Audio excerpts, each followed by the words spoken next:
Hello and welcome back to the Author Roundup, a special segment of the Book Connection Show where we meet up and coming indie authors and talk to them about the recently released books.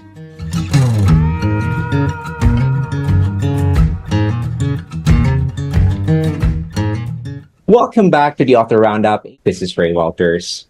Our guest today has an impressive background as a writer, producer, and journalist, and now she's adding novelists to the list with her debut book, Casket Girls. Let's give a warm welcome to Elisabeth Sereda. Hello, Elisabeth. Welcome to the show. Hello, Ray. How are you? Doing good. Congratulations in getting your book, Casket Girls, published. It came out in October of this year, right? So how does it feel right now that you have your your debut book out and published? It's exciting. It took me a while, I have to say, because, in today's publishing world, it's pretty hard to market a book. And that is another challenge. And it's funny because as a journalist and an interviewer in Hollywood, mostly, I was used to the other side of all of this. I was the recipient of other people's PR and marketing. So I'm trying to take what I've learned from that and translate it into my own marketing. And I think the hardest thing for people that are over 20 years old is social media when it comes to this. As regards your book, what I know so far is that the book is about a scandalous Parisian aristocrat, an enslaved girl with voodoo skills. There's also this French widow with a dark secret, a free woman of color from Cuba, a criminal with an agenda, a shy country girl from rural France, and 12 Ursuline nuns. So what I want to go ahead and ask you first is that's what I know so far. But for the readers who are new to your work, could you tell us what Casket Girl is about and what inspired you to focus on this particular story? Yes, of course. It is a story that in this version has never been told before. There were these stories that I heard actually after I discovered the term Casket Girls, and I started to research I did a lot of historic research, and the stories that I heard were so ridiculous, of vampires and ghosts and the usual stuff that you hear when you are in New Orleans and you hear stories here. But I found out that the Casket Girls existed. They were women that were brought over from France to Louisiana in the early 18th century because Louisiana there was no war that was fought here. Louisiana was settled by the French government as a colony, and they made trade deals with indigenous tribes. And obviously, because it was the French military, it was all men. There were no women. So in order for the soldiers not to endanger those trade deals by going after indigenous women, the commander of the military wrote a letter to Paris in 1709 and said, "Send us women. We need women for these soldiers. Otherwise, this is going to be a disaster over here."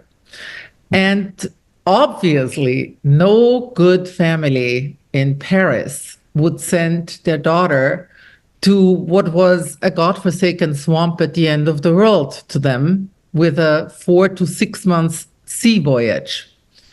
So what did the French government do? They grabbed girls out of orphanages, women out of prisons, off the street, and for the most part gave money to poor farmers in the countryside that had too many children and couldn't afford the dowry for their girls. There was the occasional scandalous aristocrat, the daughter of an aristocratic family that had scandalized the family that the family wanted to get rid of. So Mm, there were some of those, but they were not the majority. And mm, then the casket comes in because the government gave these girls a wooden box that resembled, in all the drawings that I found, and that is also the explanation for the word, kind of a small coffin. And they okay. gave them a wedding gown, some shoes, and a few coins, gold coins in there. Not enough for them to make a living off, obviously. And they were called La Fille à la Casquette or La Fille à la Cassette. That is Mm. a matter of which French was used at that time. And that's the Casket Girls. The novel, and you said this, the novel is deeply rooted in 18th century New Orleans. So, what drew you to this time and place? And how did you become fascinated with the 18th century New Orleans? What drew you to this particular time and place? And how did you bring the city's rich history to life in your book? I was sitting at the Faulkner House bookstore, which is a tiny bookstore in the building that William Faulkner lived in the French Quarter. And that's where I found the term Casket Girls. And it wasn't so much the period in the beginning as these two words, Casket Girls, that fascinated me. And that's what made me delve into the history. And it was just fitting that it was the beginning of this city, the beginning of La Nouvelle Orléans, as it was called at that time, obviously. Mm, And that's how it all started, really. mhm. And I researched for the better part of 2 years because I wanted to get it right. I wanted to get the clothes right, the architecture Right. right, the food right, the terminology right. The I wanted to really give people and myself a picture of what it was like to live here in New Orleans at Mm, that period of time, and especially what it was like for women. Because my story doesn't start until 1727, when the Ursuline nuns came over, and it mm, starts on the sea voyage from France to what wasn't the United States, which was Louisiana. And I want to add, I got it was very important for me to get the political situation right. It was important for me to have natural disasters in there that really occurred. We have the hurricane of 1732. We have the massacre of Natchez and mm. a lot of other things that actually occurred that I found in old records. I did my research old style. There was nothing on the internet about this. So I contacted historians and spent an awful lot of time in college libraries and the New Orleans Historic Collection. Your characters feel so alive and unique. The reason why I'm saying that is because when I read through the about the book, what I found here is that rooted in historical facts and occurrences based on your research, I presume, some of the characters are based on real people, their stories told over the course of 20 years, however, are fictional. So there's quite of a creativity, imagination, trying to combine, you know, I mean, if you, that's what I feel right now. The characters, how do you do this? Um, some of the characters are based on real people, and how did you come up with these stories? That's just fascinating. Well, it's it's hard to describe. I think that I got to know my characters. My characters are so diverse and have such different backgrounds.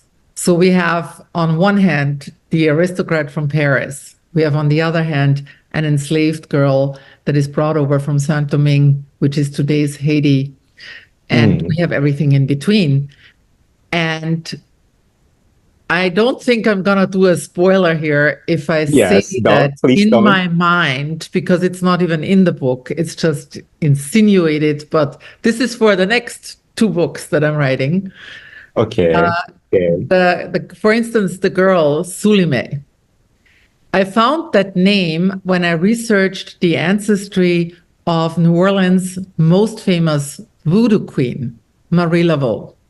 And somewhere down the line in her ancestry, I found that name Sulime. There was not a lot more. So I decided this is her great grandmother, and she's going to be the first voodoo queen in New Orleans.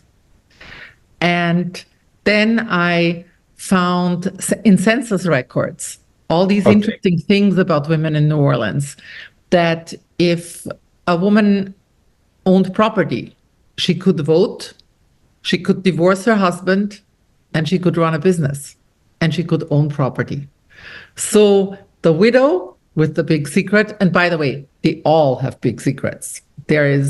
Everything is revealed towards the end of the book, but everybody has a secret.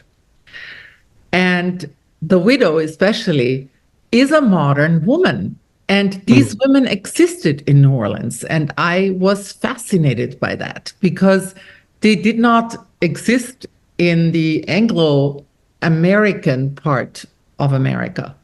They did not exist anywhere outside what was French. In this case, it was only Louisiana that was a French colony. So because that all went by French law, not English law, women had a lot more power. And I'm talking about women across the board because even the Code Noir, which was the law for enslaved people, was quite different from what was going on in the rest of the United States. Of course, that all stopped when Napoleon sold Louisiana in the Louisiana Purchase of 1803 to Thomas Jefferson. Then it all went down the drain, as I found out. But at least there was some semblance of hope for women, that they could survive better than in other parts of this country. And that fascinated me. And that gave me so much fabric. And also, because it's in the foreword, so I'm not giving anything away really, the Ursuline nun, who's kind of the narrator of the story in a way, Marie-Madeleine Hachard, who's known as Sister Stanislaus, she is real. She existed, and I didn't change her name. She's real, and we know so much about her, and we know so much about this period because she sent letters home to her father, and her father published them in France, and they became part of a book called Voices of an Early American Convent. And so, because you asked me about how did I get to know my characters, a friend of mine, after the book was finished, and I gave it to her and I said, I want you to read this. I want you to be my sounding board for this. Okay. And she said, do you realize that every one of these women and girls is you? And I thought, what are you talking about? And I'm not going to lie, it took a therapy session to actually understand what she meant. And she was 100% right. The good characteristics, some of the bad ones, I must admit I can identify with. And it was actually my therapist who you have these little freakouts when you go like, oh my God, and what am I doing? I am attempting a 300, 400-page novel. Am I crazy? I'm gonna get writer's block. What's gonna happen if I get writer's block and I get stuck? And she said, what is your problem? You're a journalist. If you get stuck with a character, go for a walk, go for a swim, take your character on a walk with you and interview them. Ask them how they're feeling, where they want to go, what they want to eat, how they feel about a certain situation that you came up with for the story. And as crazy as this sounds, it works. I never had writer's block, not for a minute. I was lazy in between. I was distracted in between. It took me a while to write this book because I had to make a living, still do, and pay my rent and go about Right. my other job. But I never had writer's block. I'm not sure if you've already mentioned it, but just a follow-up question. How many years did it take you to complete your book? From the time I started the research to its publication was 7.5 years.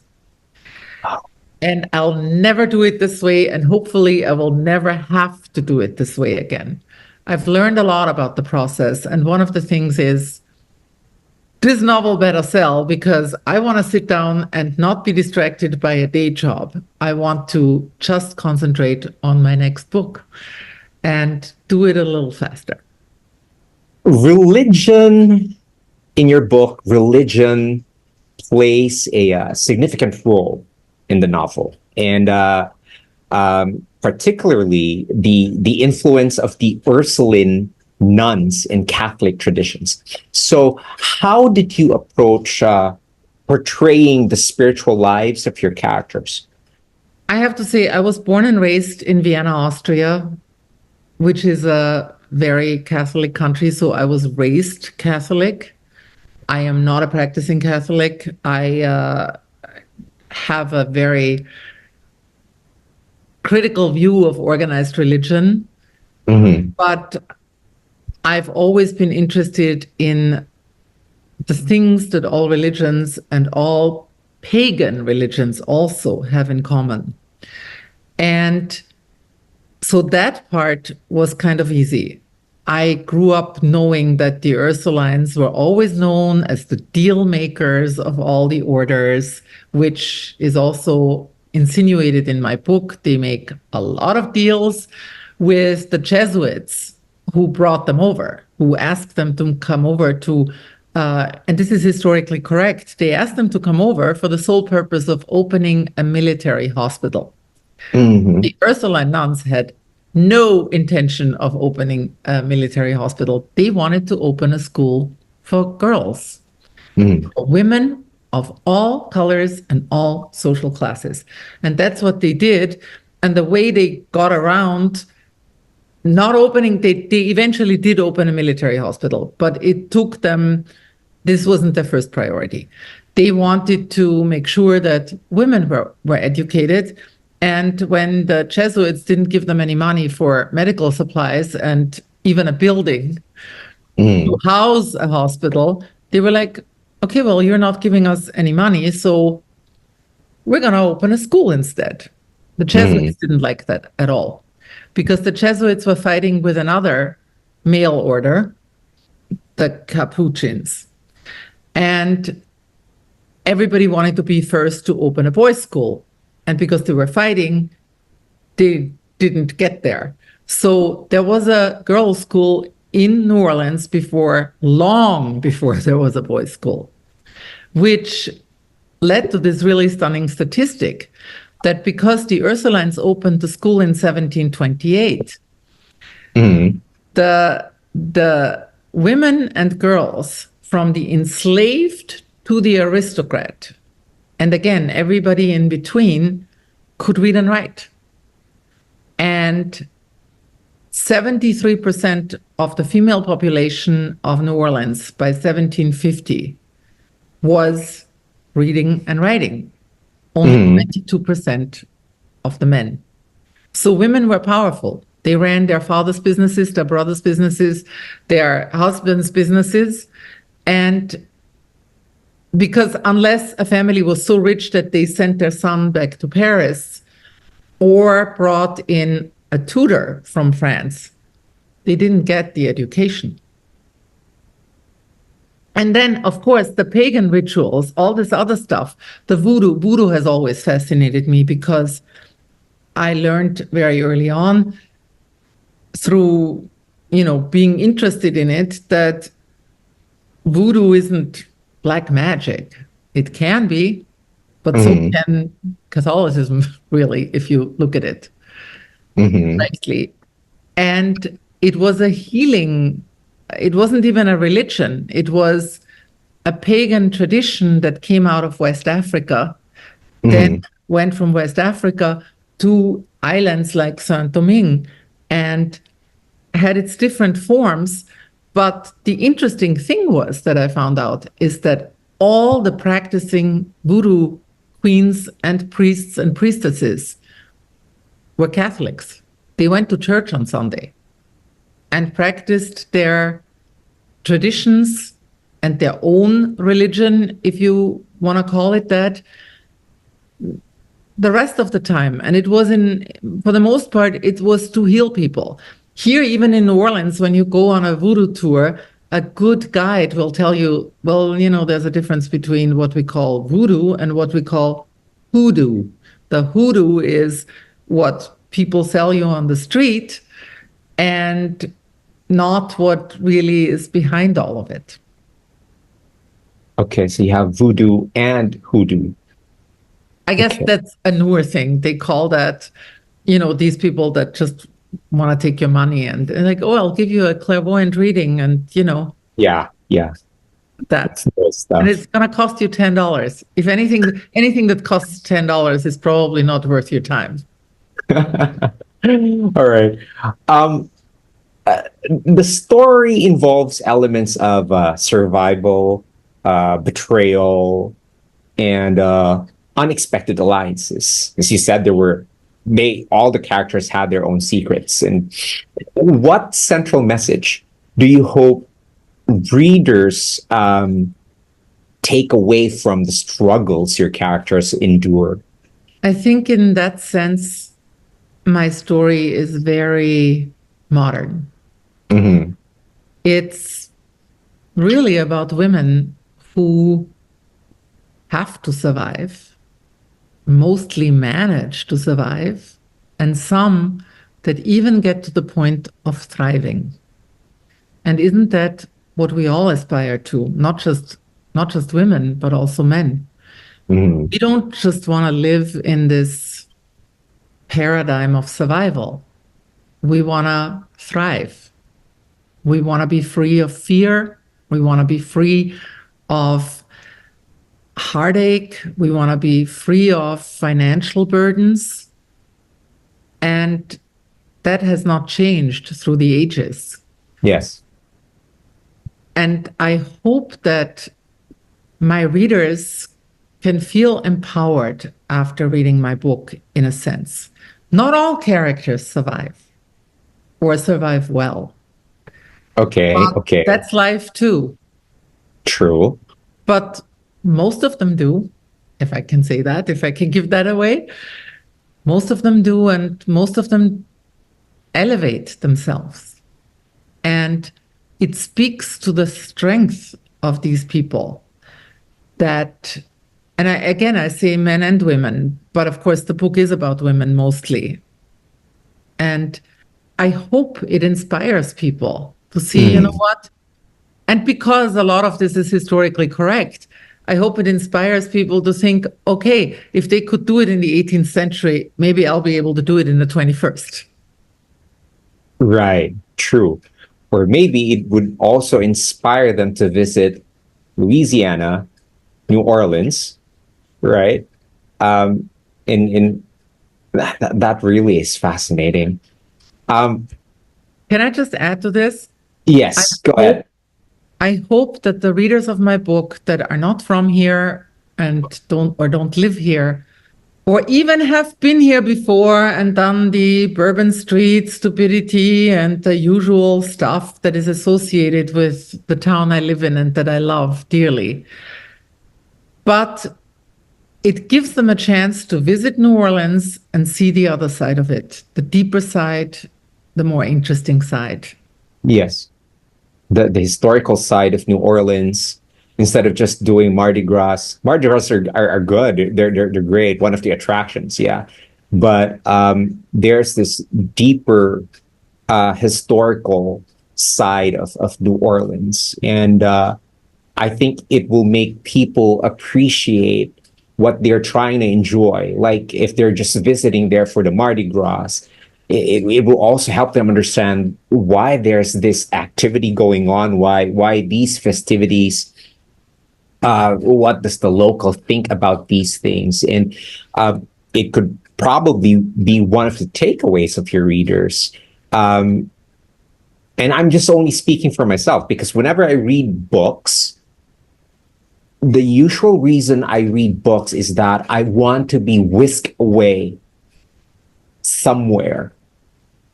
I want to try and see life in a particular setting from the lenses of the characters I'm trying to relate to whenever I'm reading. And it's not always that I can relate to the characters, but there's this appreciation that there's this, the appreciation on the very fact that there's this difference between me and the character I'm following in a story in the book. By the Speaking way, of this, there is a very good example of a book like this that fascinated me, and I'd never been there before. Midnight in the Garden of Good and Evil. And I'm talking about the book, not the movie. To me, this was this mystery novel that was also, in a way, a travel book, because it made me book a ticket to Savannah, Georgia, because I really wanted to see Savannah, Georgia after reading this book. And so I hope that people will be inspired to come to New Orleans and go away from the usual. right, because there's so much history. It's a portal for people. It's a portal for people to see, and who knows, it might be enough for them to book a ticket to Louisiana to visit New Orleans. That's going to be very much interesting. And because of these historical foundations that you have in your book, and this is a very nice question, I've so wanted to ask you this. How did you balance accuracy with the creative liberties needed to tell a compelling story? As a journalist, I find accuracy very important. Yes. I think and hope I got it all right. As I said, in terms of the politics of the time, the language. Obviously, I didn't write it in French, but yes, I tried to use Old English in a way at times. And I don't want to scare readers. You'll understand it. It's not. I threw in a few French phrases, of course, as well. It's just important that the setting is accurate. Yes. That people, when they read it, can kind of envision it. Yes. See it in the same way where there's, nonfiction in every fictional story. And then there's the characters who, yes, Marie-Madeleine Hachard, Sister Stanislaus, she existed and she wrote these letters, but I didn't know what she was like, what kind of person she was. I gleaned something from her writings, but then I just emotionally felt myself into her and her own struggles between the worldly part of her and the religious part of her. And also, in a way, she was in a prison because she had very modern views that didn't really gel with, the Catholic teachings. And yet she tried to combine those. And so I wanted to show an inner struggle. And so that was certainly, I don't know if that really happened, but I imagine it did. Would you be able to say that when you created these characters, that there's this piece of you in every one of them? Just a follow-up question. Absolutely. Okay. I want to start with a bad one. I do have some of the arrogance of Josephine de Chauvin, the scandalous aristocrat. I have been accused of that. I'm working on that. I'm Mm-hmm. not quite like her, obviously, but I have that. I have learned the patience of Sister Stanislaus. I think I have the pain of a lot of my characters inside me. I also have the joy. I Mm-hmm. love to cook, so I can totally identify with Margarita Cortez, the Cuban cook. I am deeply interested in spirituality, like my character Sulime. I always look for healing potions that have nothing to do with pharmaceuticals. Mm-hmm. Mm-hmm. I have felt at times and been told at times that I've lived here before and that I wasn't necessarily European or white. By the way, a voodoo priestess told me this, a very respected voodoo priestess. I can relate to their struggles because some of them are mine or have been mine.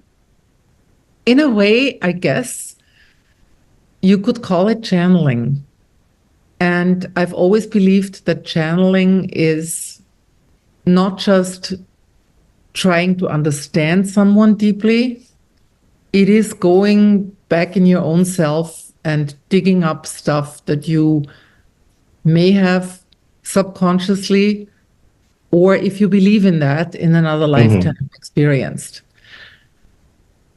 You know, it's about empathy. I think writing has a lot to do with empathy. Mm-hmm. And empathy to me is putting yourself in somebody else's heart.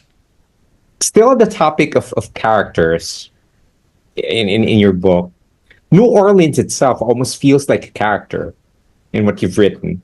It is. With its bayous, streets, and architecture. So, how did the environment shape the story you wanted to tell? Living here, I know a lot about the environment that hasn't changed from the 18th century, including some of the streets. Yeah. um, I think that if you have misty bayous and oak trees and alligators and this big monster that on the other side is also a life spring, which is called the Mississippi River. Mm-hmm. It's very picturesque, not just in a photogenic way, but it's picturesque because of all the textures that you find in this city. New Orleans is unique, still is. There's nothing like it anywhere. Yeah. There's certainly nothing like it in America. It is completely stands on its own. And I made use of that in the book. I made use of the mud and the hurricanes and the heat and the insects and everything that comes with it that informs who the people are here. There wouldn't be this kind of music without it. There wouldn't be any kind of art or artisans. This is a city to this day where artisans have there's so much innovation here on a small scale. Things that people make themselves by hand that are being sold that don't come from China or any other country. Elisabeth, storytelling often bridges the past and present. So, what inspired you to explore the untold stories of women like the Casket Girls, and what relevance do you see in their experiences for the readers today? I know we've mentioned this in passing a while back, but let's kind of like focus on this in particular. First of all, I do believe that a lot of writing doesn't come it can't just come out of your brain. It can't Mm, just come out of your research unless you write a nonfiction book. It has to come from a feeling, from your heart, from your emotions. And I strongly believe the more of that that flows into someone's writing, the more you'll connect with the reader. And again, this is I'm trying to intellectualize a feeling, which is always tough, I find, because the feeling mhm. is there to be felt and not to be explained, unless you're in therapy. And even then, you can't really explain it.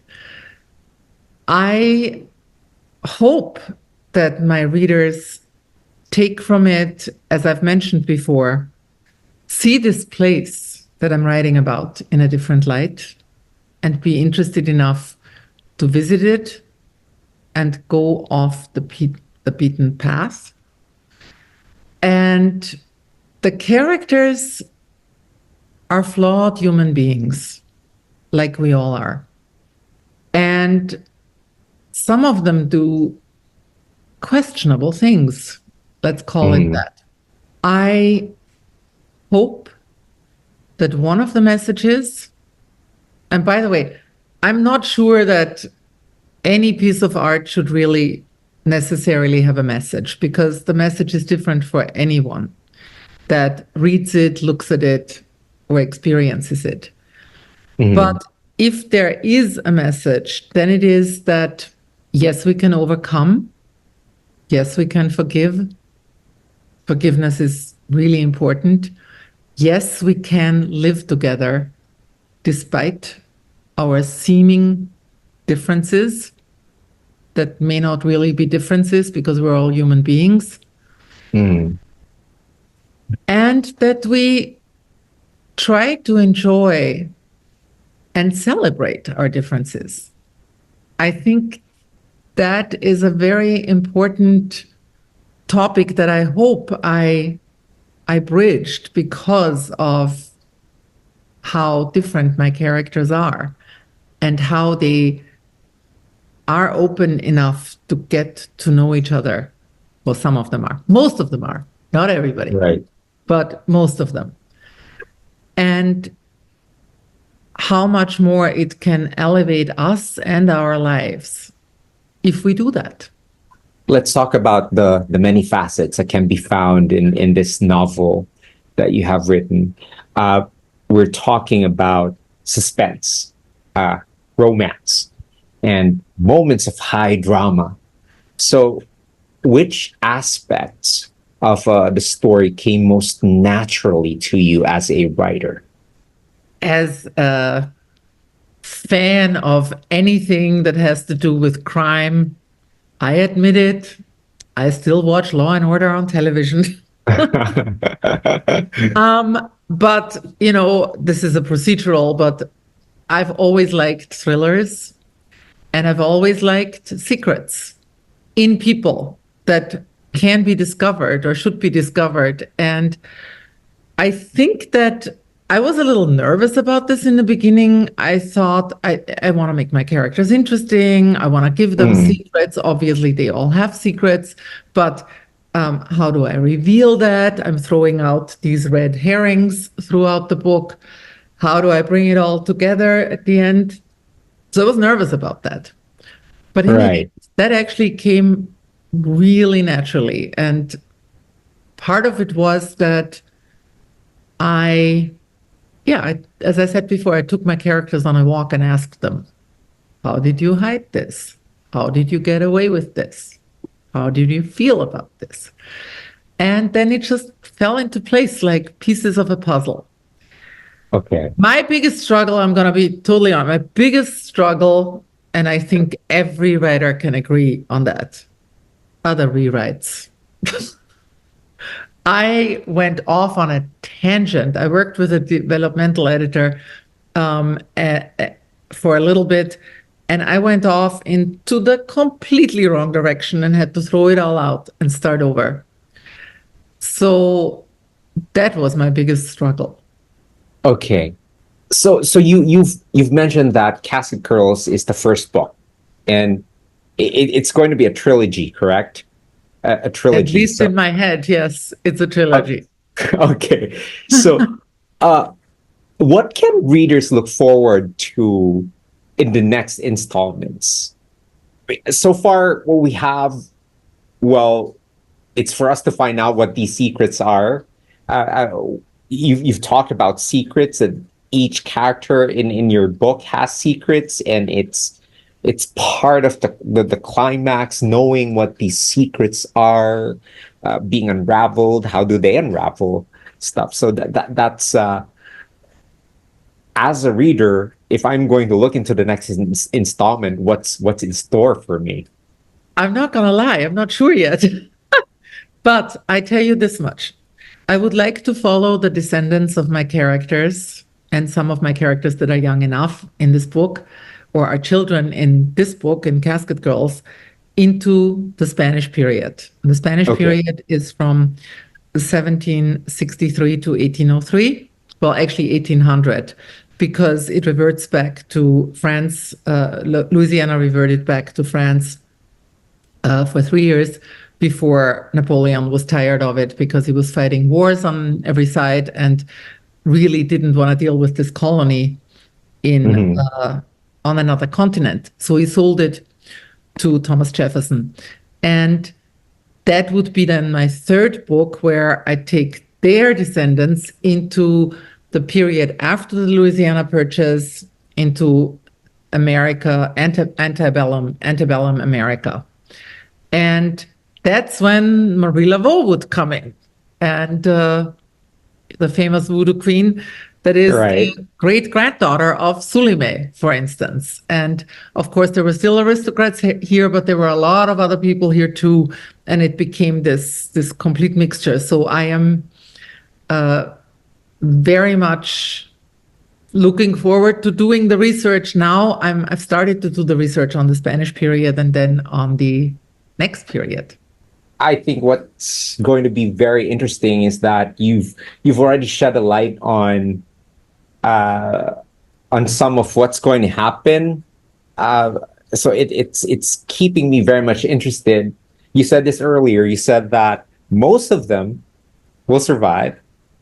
So not all, but most. So that's that's something to look forward to. How the next installment's going to unfold, considering that that's the feeling you get when you're watching a series, right? And you have this favorite character you can relate to in the series, only to find out that in the next season they kill the character, or towards the end of the first season the character dies. And but still you keep on watching the series because it's very interesting. So is it going to be similar? I think so. In a way. uh, let's put it this way. I don't like killing off characters, but Okay. death is part of life. And most survive. Let's put it this way. Most survive. Some survive very well, but there's trials and tribulations. And yes, there are deaths. And I apologize in advance if I am killing off somebody else's favorite character.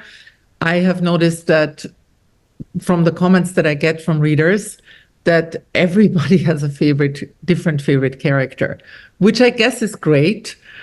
Um, we'll see what happens to them. They have to talk to me. They have to, come to me and have to speak to me. And I will. I did want to add this in the beginning. One of the things that helped me so much is that in the beginning, I was still living in Los Angeles, but I spent a lot of time in New Orleans, and then I moved here.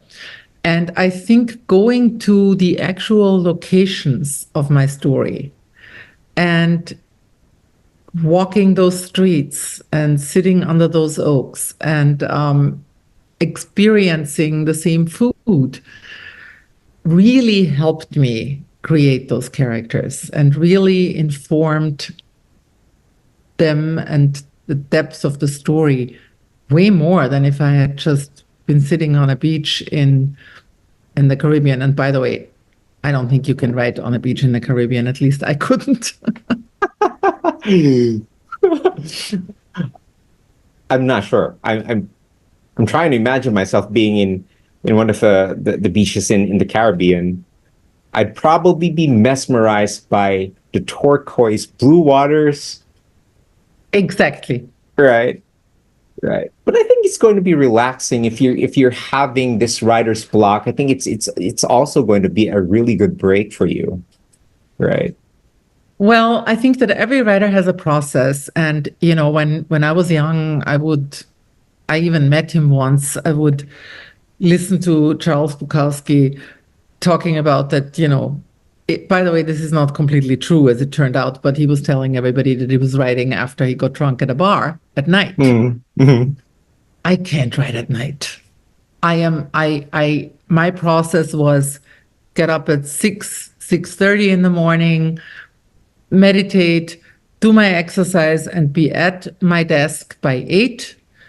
No phones, no distractions, nothing for 4 to 5 hours every day. And I always started with rereading what I had written the day before and making changes and then going and continuing. And by 12:30, 1 p.m., you're done.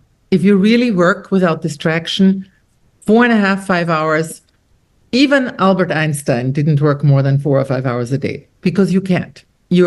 That's when your concentration starts failing. There have been studies made about this. And then you just need to do something completely different. And because writing is such a solitary experience. Yes. And I am both. I'm a solitary person and I'm a social butterfly. I needed to go out.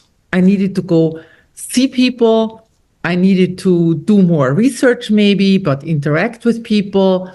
I needed to take care of my other job. But I always made sure that I interacted with other human beings after just interacting with humans that I couldn't really hug. Elisabeth, finally, what do you hope readers will take away from Casket Girls? We've talked about this in passing again earlier, but like when they're done with the trilogy, let's just say with just this book, what do you hope readers will take away from Casket Girls? Apart from what we've already discussed earlier, and obviously, where can for those who are interested, where can they find a copy if they'd like to read it? I hope you put the link in. I Put it would in. Yes, urge yes. people to go on the publishing company's website, Archway, and look for it there because something that is an entirely different topic. Authors don't make a lot of money if you buy your books through a third-party seller. In fact, they make peanuts. It's shameful, and I hope this changes at some point, but go to Archway and get your copy there. I would like for readers to take away inspiration for their own lives. I want them to be entertained. I hope I succeed at that. And I want them to say, I can't wait for the next book. Or even better, I can't wait for the TV series. Because I tell you a little secret. There's too many characters in my book for this ever to become a movie. But it certainly would make a great TV series with many, many seasons and spin-offs, especially after I write the second and third book. And I've already written the pilot script. Elisabeth, it was a pleasure having you on the show today. So thank you so much for sparing us your time for discussing your book. I've never been more interested about New Orleans. After having this discussion, I want to go ahead and make some readings, read some about New Orleans and learn from it. But over and above, you have your book, Casket Girls is out. you guys can grab a copy from by going to Archway's website. All right. So I also want to go ahead and give a shout out to our awesome viewers and listeners for joining us for this interview. Stay tuned for more inspiring conversations on the Book Connection Show. I'm Ray Walters. Join me next time as we explore the world of self-supported publishing, one indie author at a time.